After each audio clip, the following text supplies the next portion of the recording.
The difference between source code, object code and executable code. इन तीनों के ऊपर आपको डिस्कशन करना है कि कौन सी चीज किसके बाद आती है और कौन सी कोड में क्या चीज एक्चुअल में रहता है और क्या पर्पस से ये बनाया गया है।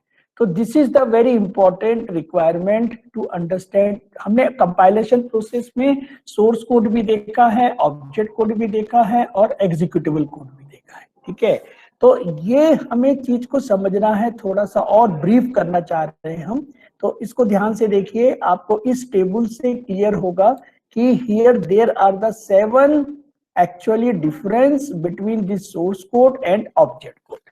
अब 1 मिनट के लिए आप अपने माइंड में प्रेशर डालिए कि आप ऑब्जेक्ट कोड लिखते हैं कि सोर्स कोड लिखते हैं। तो मेरे ख्याल से आपने आज तक जो भी लिखा है सोर्स कोड लिखा है, ऑब्जेक्ट कोड आपने नहीं लिखा है। इसका मतलब है कि हमारा जो ह्यूमन से रिलेशन है वो सोर्स कोड का है और ऑब्जेक्ट कोड का कंसेप्ट किससे आ रहा है, this is toward the hardware side चला जाता है। क्योंकि हमें अपने प्रोग्राम को, हमें अपने सोर्स कोड को अपने मशीन में रन करना है। तो रन करने के लिए we have to depend upon the our this object code. हमें ऑब्जेक्ट कोड पर डिपेंड होना पड़ेगा क्योंकि यही ऑब्जेक्ट कोड बाद में बन के एग्जीक्यूटेबल कोड पर हमें प्रोग्राम को रन करने की अपॉर्चुनिटी देगा। तो देखिए, सबसे पहला डिफरेंस क्या हो रहा है, this is created by programmer. Source code कौन बनाता है, प्रोग्रामर, यानी मैं या आप, ये हम सब कौन है, हम प्रोग्रामर हैं, हम प्रोग्राम बना रहे हैं। तो we are the first characteristics कि हम सब पहले क्या हैं, प्रोग्रामर हैं। तो this is the one title of the designation of the that task. आप जो कर रहे हैं वो प्रोग्रामिंग यानी प्रोग्रामर के कंसेप्ट में कर रहे हैं। अब आप जो प्रोग्राम लिख रहे हैं कहाँ लिख रहे हैं, भाई देखिए, कागज पेन में आप जो प्रोग्राम लिख रहे हैं उसे सोर्स कोड तो बोलेंगे, लेकिन वो कंपाइल नहीं होगा, वो ऑब्जेक्ट कोड नहीं बनाएगा, वो एग्जीक्यूटेबल कोड नहीं बनाएगा। तो भाई कैसे बनाएगा ऑब्जेक्ट कोड और एग्जीक्यूटेबल कोड, आपको अपना जो सोर्स प्रोग्राम आपने जो ब्लैंक पेज और पेंसिल पे और पेन से लिखा है उसे आपको लिखना पड़ेगा कंप्यूटर के एडिटर में। तो कंप्यूटर का एडिटर आपको लगेगा। तो कंप्यूटर का एडिटर कोई भी नोटपैड हो सकता है, कोई भी ट्रू एडिटर हो सकता है। एमएस ऑफिस का एमएस डॉक नहीं हो सकता है क्योंकि वो कंट्रोल स्टेटमेंट माइक्रोसॉफ्ट के लेता है। तो हमें कौन सा चाहिए एडिटर, जो कि कोई भी कंट्रोल कैरेक्टर यूज नहीं करता है। अगर मैं उसके कंटेंट को देखना चाहूं तो मैं कमांड के द्वारा कंटेंट देखूंगा तो एज इट इज मिलेगा, तो उसे सोर्स कोड बोलेंगे और वो सोर्स एडिटर आपका रहेगा। तो हमारे पास जैसे आपका टर्बो है, तो टर्बो के अंदर जो आपको एडिटर ब्लू कलर का मिलता है वो एडिटर है, वो उसी में ही इनबिल्ट है। तो इस पूरे इन्वायरमेंट को बोलते हैं IDE, इंटीग्रेटेड डेवलपमेंट इन्वायरमेंट बोलेंगे। क्यों, क्योंकि हर चीज का वहां पे आपको एक डायरेक्ट व्यू दिया, आपको इधर उधर जाने की जरूरत नहीं है। तो हमारा जो सोर्स कोड कौन सा बना, हमने अपने प्रोग्राम को या तो अपने माइंड से या फिर हमने अपने कॉपी से या हम अपने कोई दूसरे गूगल के पेज से हम जब उसको वहां पर लिखेंगे। अब देखिए क्या दिक्कत होती है कि आपका टर्बो में डायरेक्टली कॉपी नहीं हो सकता है, ठीक है ना। आप अपने टर्बो में अगर कोई प्रोग्राम रन करना चाहते हो तो आपका पहला दिक्कत आती है कि उसे हम कॉपी नहीं कर सकते, तो हमें टाइप करना पड़ता है। तो उसका भी एक तरीका है कि आप अपने प्रोग्राम को नोटपैड में कॉपी कर लीजिए, नोटपैड में कॉपी कर लीजिए और उसे सेव कर लीजिए आपके टर्बो फोल्डर में या आपके प्रोग्रामिंग एक्सरसाइज के फोल्डर में। फिर वहां से आप अपने टर्बो को पाथ दीजिए कि भाई मेरे को ये फोल्डर ओपन करना है, फिर वो ओपन करेगा और आपके प्रोग्राम को वो वहां पर एडिटर में शो कर सकता है। तो ये एक तरीका है टर्बो के लिए। लेकिन आपके VS में या फिर आपके ऑनलाइन कंपाइलर में आप डायरेक्टली पेस्ट कर सकते हैं। तो ये जो प्रोग्राम जो हम अपने माइंड से पढ़ सकते हैं, अपने माइंड से वर्ड और सेंटेंस को समझ सकते हैं, ऐसे प्रोग्राम को बोलते हैं सोर्स कोड। ठीक है, और ये क्रिएटेड बाय कौन होता है? प्रोग्रामर, यानी मैं हूं या आप है, जो भी प्रोग्रामिंग बना रहा है उसे हम बोलेंगे प्रोग्रामर, और वो प्रोग्रामर सोर्स कोड ही बना सकता है, ऑब्जेक्ट कोड नहीं बना सकता, एग्जीक्यूटेबल कोड नहीं बना सकता। तो यही रेफरेंस में अगर मैं ऑब्जेक्ट कोड को बताऊं तो object code is what? It is a created by compiler. तो हमारे ऑब्जेक्ट कोड के लिए किस चीज की जरूरत पड़ रही है? एक ट्रांसलेटर की जरूरत पड़ रही है। एक हमें ट्रांसलेट करने का टूल चाहिए, हमें एक सिस्टम यूटिलिटी टूल चाहिए जो हमारे सोर्स कोड को ऑब्जेक्ट कोड में कन्वर्ट कर सके। तो हमारे पास है कंपाइलर। तो कंपाइलर क्या करेगा? आपके प्रोग्राम को कंपाइल करके ऑब्जेक्ट कोड को ट्रांसफर कर देगा। तो ऑब्जेक्ट कोड जो रहेंगे वो object to the your machine रहेंगे, यानी उसके अंदर में जो भी कोडिंग रहेगी वो टूवर्ड्स द मशीन रहेगी। तो मशीन ने हमको, कंपाइलर को कुछ इंपॉर्टेंट टिप्स दिए हुए हैं कि भाई इसके लिए ये वर्ड यूज करना, इसके लिए ये सिंबल यूज करना। तो हमें क्या करना पड़ता है? सोर्स कोड को उस मशीन कोड के मशीन सिंबल के अकॉर्डिंग मैपिंग कर देनी चाहिए। तो वो कंपाइलर का काम है कि कैसे भी करके आपके सोर्स कोड को ऑब्जेक्ट कोड में ट्रांसफर करना। तो this is the first difference कि सोर्स कोड जो है वो प्रोग्रामर लिखता है और ऑब्जेक्ट कोड जो है कंपाइलर क्रिएट करता है। तो जब भी आप प्रोग्राम लिख लेंगे तो आपका सेकंड स्टेप क्या है? उसे कंपाइल करना, रन नहीं करना। देखिए ध्यान रखिएगा, कंट्रोल F9 जो आप करते हैं टर्बो में या फिर आप दूसरे एडिटर में उसे दूसरे तरीके से जो रन कर रहे हैं, एक्चुअल में प्रोग्राम सबसे पहले कंपाइल होता है। अगर आप देखेंगे अपने टर्बो में तो आपको एक कंपाइल अलग से हेडिंग मिल जाएगी जिसको आप कर सकते हैं अल्टर C के नाम से होगा। तो वहां जाके आप इसे कंपाइल करेंगे। तो जब आप कंपाइल करेंगे तो वो बनेगा ऑब्जेक्ट कोड, यानी आपके प्रोग्राम का नाम लेट example1.c है ना। आप C से ही उसको बनाइए, .cpp से मत बनाइए, क्योंकि .cpp से बनाएंगे तो आपके है ना जो भी फैसिलिटी होगी C++ की वो मिलने लगेगी। आप एग्जैक्टली उसे .c से सेव करिएगा। ये मेरी एडवाइस भी है आपको और ये मेरा ऑर्डर भी है। तो आप उसको .c से पहले सेव कर लीजिए। तो जब उसे आप कंपाइल करेंगे तो उस फाइल का नाम क्या बनेगा? example1.obj। तो OBJ बन जाएगा, यानी वो फाइल जो सोर्स कोड की थी वो क्या हो गई? ऑब्जेक्ट कोड में कन्वर्ट हो गई। नाउ द सेकंड, अब आपका जो सोर्स कोड है वो भाई किसमें अमीर है? वो है टेक्स्ट में। आप उसे टेक्स्ट डॉक्यूमेंट ही बोल सकते हो। क्यों? क्योंकि आपको वो चीज पढ़नी आती है, आपके सिंबल्स जो आपके माइंड में डेवलप है, capital A to capital Z, small a to small z और द स्पेशल कैरेक्टर, ये आपको समझ में आते हैं। तो सोर्स कोड जो है ना टेक्स्ट रिच डॉक्यूमेंट बन गया, यानी ये टेक्स्ट का अमीरों में अमीर बन गया। तो इसके अंदर सारी चीज जो है वो टेक्स्ट है। तो आप टेक्स्ट प्रोसेसिंग का कंसेप्ट, यानी कि आपको कोई चीज फाइंड करना है, कोई रिप्लेस करना है, कोई बोल्ड कर रहा है, ये सारी चीजें टेक्स्ट प्रोसेसिंग में आती हैं। तो हमारे पास MS ऑफिस का जो प्रोडक्ट है, MS वर्ड है, वो पूरा का पूरा क्या कर रहा है? टेक्स्ट प्रोसेसिंग कर रहा है। तो वो टेक्स्ट प्रोसेसिंग को ही हम लोग ने एक्चुअल में बहुत बड़ा वो सॉफ्टवेयर बन गया है। नॉर्मल छोटे जो नोटपैड है उसके अंदर में इतनी फैसिलिटी नहीं है जो फैसिलिटी MS ने दी है। तो MS जो दे रहा है उसका चार्ज भी ले रहा है, उसे वो बोलता है कि भाई आप लाइसेंस में खरीदो। लेकिन नोटपैड के लिए आपको कोई लाइसेंस की जरूरत नहीं है। क्यों? क्योंकि ये फ्री आता है ऑपरेटिंग सिस्टम में। हाँ, अगर आपने ऑपरेटिंग सिस्टम भी नहीं खरीदा है तो आपको खरीदना चाहिए, because we have to give regard to the our software company. भाई आप ही नहीं खरीदोगे तो कौन खरीदेगा? मैक्सिमम लोग तो चोरी करना चाहते हैं। भाई आपको पता है कि आपने कोई अगर प्रोग्राम बनाया, उसे आप बेचने निकले और आपने किसी एक को बेचा और पता लगा कि वो हजारों के पास पहुंच गया, तो आपके पास 999 कस्टमर तो आपके पैसा ही नहीं दिया आपको। यानी आप सोचिए कि कितना ज्यादा आपका लॉस हो जाएगा। तो नॉर्मली हमें ये चीज को समझना है कि how we can break this chain, हमें ये कैसे चेन को तोड़ना है, क्योंकि आप भी किसी दिन कहीं पर अच्छे प्रोग्राम बनाओगे और अच्छे सॉफ्टवेयर कंपनी में काम करोगे, तो अगर आपका प्रोग्राम कहीं पर सेल होता है और अच्छे जगह ज्यादा लोग सेल करते, तो आपको उतना रिटर्न भी मिलना चाहिए। ओके, तो सोर्स कोड जो होता है वो टेक्स्ट रिच डॉक्यूमेंट होता है। On the other hand binary digit make up the object code.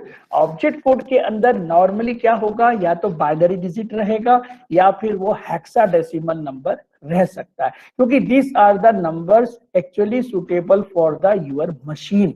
तो बाइनरी नंबर सबसे छोटा नंबर होता है, उसके ऊपर होता है ऑक्टेल नंबर जिसपे 8 सिंबल होते हैं, उसके ऊपर होता है हेक्साडेसिमल नंबर जिसपे 16 सिंबल होते हैं, और उसके बीच में आता है डेसिमल नंबर जहां पर आपके पास 0 से 9 यानी 10 सिंबल होते हैं। तो हमारे पास जो ऑब्जेक्ट कोड है वो नॉर्मली बाइनरी डिजिट में कन्वर्ट हो जाता है। क्यों भाई बाइनरी डिजिट में कन्वर्ट होगा? क्योंकि आपको डिजिटल कंप्यूटर में उसे एग्जीक्यूट करना है, तभी वो बाइनरी डिजिट में बदल रहा है। फिर वो दूसरे डिजिट में क्यों नहीं बदल रहा है? क्योंकि उसे बाइनरी से ही समझ में आता है। बाइनरी में क्या है कि 2 स्टेट होते हैं, एक तो होता है ऑन, एक होता है ऑफ। भाई लॉजिक गेट का यही तो कैरेक्टरिस्टिक्स है कि एक 1 होगा या तो 0 होगा। 1 मतलब ऑन, 0 मतलब ऑफ, 1 मतलब यस, 0 मतलब नो। तो यही आपको बाइनरी में कन्वर्ट करना है। तो ऑब्जेक्ट कोड में कौन सा टेक्स्ट रहेगा? It will be the your binary में रहेगा, और यहाँ पर जो टेक्स्ट रहेगा वो रीडेबल फॉर्म में रहेगा। तो यहाँ पर देखिए थर्ड आपका डिफरेंस क्या बना, this is a human readable. भाई ये ह्यूमन पढ़ सकता है पर मशीन नहीं पढ़ सकता है, this is a limitation in the source code. लेकिन object code it is readable by machine, पर लिमिटेशन क्या है? ह्यूमन नहीं पढ़ सकता है। अच्छा दूसरी एक चीज और बता दूं मैं, it is not a vice versa. Vice versa का मतलब ऑब्जेक्ट कोड से सोर्स कोड नहीं बनेगा भाई, एग्जीक्यूटेबल कोड से सोर्स कोड नहीं बनेगा। ऐसा कोई भी अभी तक सॉफ्टवेयर नहीं आया है जो आपके एग्जीक्यूटेबल कोड को सोर्स कोड में बदल दे, है ना। हम ये वन वे चलते हैं, सोर्स कोड से ऑब्जेक्ट कोड बदलेगा और ऑब्जेक्ट कोड से एग्जीक्यूटेबल कोड बनेगा। लेकिन एग्जीक्यूटेबल कोड से अभी तक ऑब्जेक्ट ये 2 वे अभी तक नहीं मिला है। अगर किसी को मिल जाए तो भैया मेरे को देना, तो मैं सारे प्रोग्राम का सोर्स कोड बना के अपना बना लूंगा मैं, ठीक है। It is a very big industry बन जाएगी मेरी तो, यानी सभी प्रोग्राम का मैं सोर्स कोड निकाल लूं और उसमें कुछ चेंजेस करके मैं भी माइक्रोसॉफ्ट बनाना चाहता हूं, मैं भी बहुत बड़ा एक ब्रिलियंट बनना चाहता हूं, तो भैया कैसे बनेंगे? तो ये बहुत डिफिकल्ट है सॉरी। तो मेरे हिसाब से it is a one way, source code है, ऑब्जेक्ट कोड है और एग्जीक्यूटेबल कोड है। तो अब देखिए ध्यान से चौथा डिफरेंस क्या बोल रहे हैं हम, can be change over time. आपको सोर्स कोड को चेंज करने में दिक्कत नहीं है, क्योंकि वो आपके ही हैंड में है, आप उसे चेंज कर सकते हैं और सारा काम ले लेंगे। लेकिन जैसे ही आपने इसको चेंज किया फिर से कंपाइल करना पड़ेगा। तो ऑब्जेक्ट कोड में it needs to sorry, it needs to compile the source code each time a change is to be made। जैसे ही चेंज हुआ आपके सोर्स कोड में, आपका ऑब्जेक्ट कोड के लिए उसे फिर से कंपाइल करना पड़ेगा। ऐसा नहीं हो सकता है कि आपका सोर्स कोड में, जैसे आपने इंट एडिशन 2 नंबर का बनाया, तो उसमें आपने लिखा इंट a, b, c। अब आपने 2 नंबर का एडिशन बनाया, चल भी रहा है, पर आपको पता लगा है कि ये 2.5 और 4.5 में तो काम ही नहीं कर रहा है। अब आप क्या करोगे? फिर से जाके किसमें चेंज करोगे? सोर्स कोड में चेंज करोगे। तो वहां पे इंट के जगह आप फ्लोट ले लोगे। लेकिन जैसे ही आप फ्लोट लोगे तो आपका डायरेक्टली प्रोग्राम 2.5 और 4.5 में काम नहीं करेगा, तो उसे फिर से आपको रन करना पड़ेगा। तो कंपाइलर में क्या दिक्कत है कि पूरा का पूरा प्रोग्राम फिर से रन होगा, चाहे वो 2 लाइन का हो, चाहे 2000 का हो, चाहे 20,000 की प्रोग्राम हो, चाहे 2 लाइन स्टेटमेंट की प्रोग्राम हो, कितना बड़ा भी प्रोग्राम होगा फिर से वो पूरा वही काम करेगा जो पहले के लिए किया। तो इट टेक्स टाइम, तो ये टाइम बार बार लेता है ऑब्जेक्ट कोड बनाने में। लेकिन हमको सोर्स कोड में तो केवल एक जगह चेंज होना है, क्योंकि एडिटर है मेरे पास डायनेमिक कंसेप्ट है। मैं वहां पर ओपन करूंगा प्रोग्राम को और जहां पर मुझे चेंज करना वहां चेंज कर दिया मैंने। तो this can be possible in the source code. तो भाई जितना जल्दी चेंज होगा उतना जल्दी उसका एग्जीक्यूटेबल भी हो पाएगा। अगर चेंज होने में ही बहुत दिन लग जाए, अगर कोई एडिटर ऐसा बना दूं मैं जो ओनली रीड ओनली होगा, यानी कि राइट नहीं आप कर सकते हो, तो आपको हर बार क्या करना पड़ेगा, नया प्रोग्राम लिखना पड़ेगा। अब आप हर बार अगर सोचिए कि जितना टाइम आप टाइपिंग में दे रहे हैं उतना, अच्छा आजकल एक नया कंसेप्ट भी आ गया है कि आपको टाइप करने की भी जरूरत नहीं है, आप तो वॉइस से काम करो ना भाई।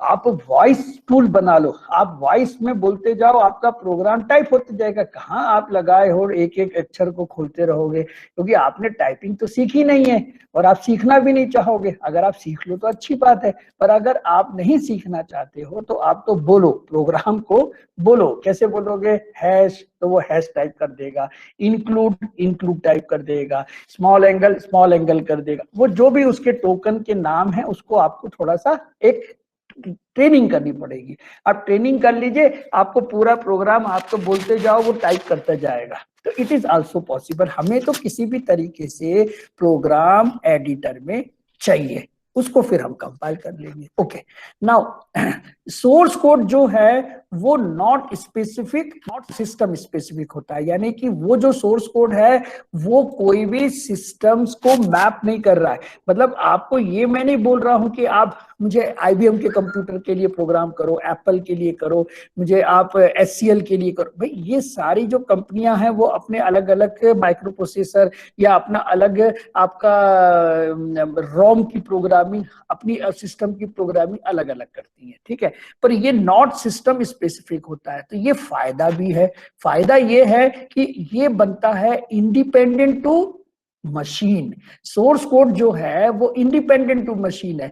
आपने अपना सोर्स कोड सपोज करिए घर में रन किया और मुझे आपने एग्जीक्यूटेबल फाइल भेज दी, तो मैं उसको रन करके देख लूंगा, कोई बात नहीं। एक और मेथड है, आपने अपना सोर्स कोड लिखा और वो रन भी हो गया, सपोज रन नहीं हो रहा, तो आप क्या करोगे, मुझे आप है ना वो वही सोर्स कोड भेज दो, मैं उसको अपनी मशीन में रन करने के साथ साथ आपको डिबग करके भी दे दूंगा। तो अगर ये पॉसिबल है तो ये फायदेमंद चीज हुई ना, मतलब नॉट सिस्टम स्पेसिफिक। तो मेरा जो प्रोग्राम है वो मशीन पर डिपेंडेंट नहीं है।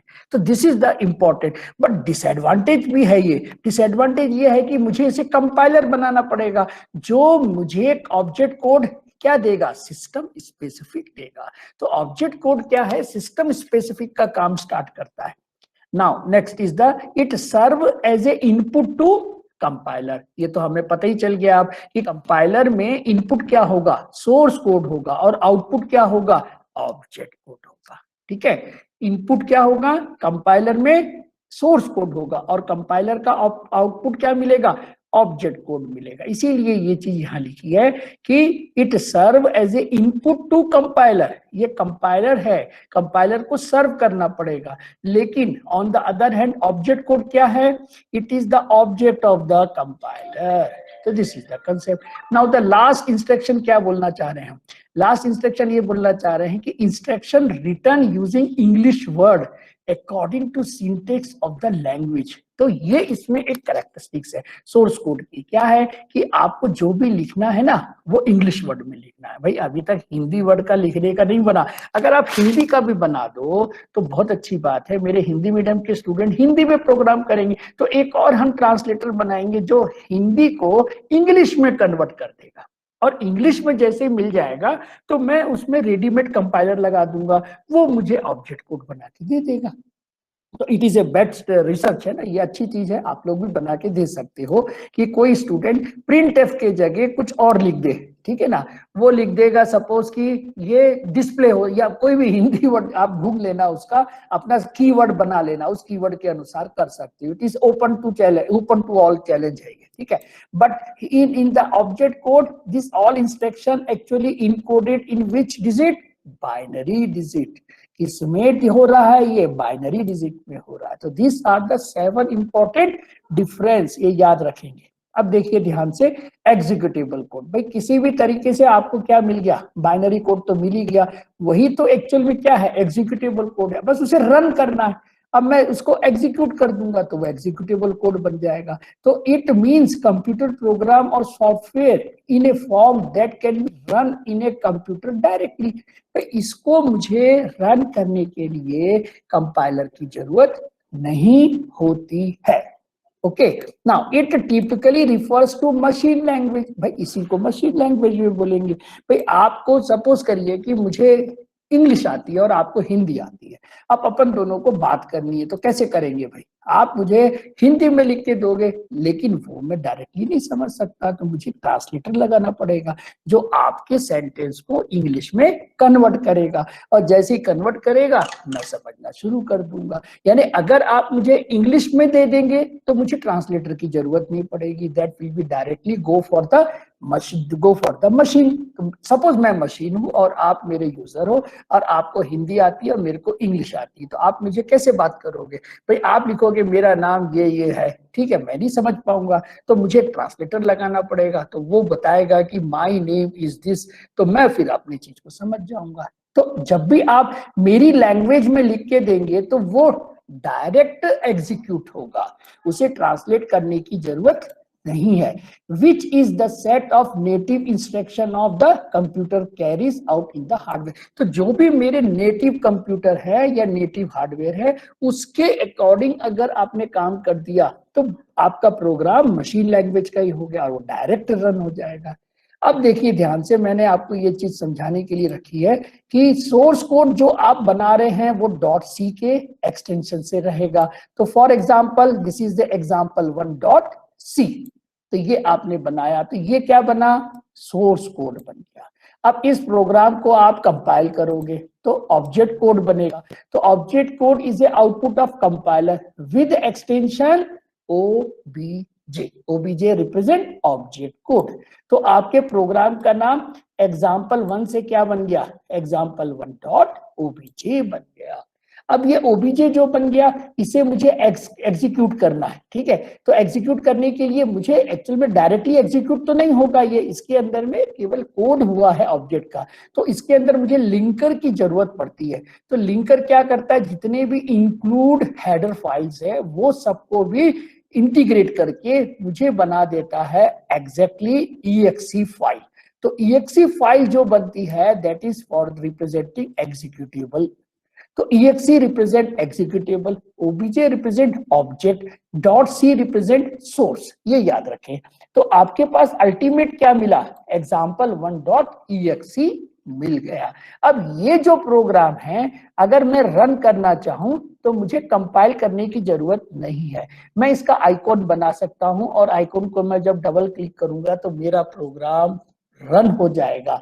ना मुझे एडिटर की जरूरत, ना मुझे कंपाइलर की जरूरत। तो ये डायग्राम से देखिए आपको क्लियर दिख रहा है, आपने सोर्स कोड बनाया, कंपाइलर यूज किया, ऑब्जेक्ट फाइल बना दी, ऑब्जेक्ट फाइल के बाद आपने लिंकर लिया, है ना, रन टाइम में जो लाइब्रेरी लग रही है उसको उसने लिया और आपको क्या बना के दे दिया, एग्जीक्यूटेबल फाइल। ठीक है, तो this are the basically visualisation of the your source code, object code and the executable code. तो इसको आप कभी भी भूलेंगे नहीं और इसे आप हर बार याद करके रखेंगे कौन सी चीज किस तरीके से होती है। तो let I am now stopping the my class.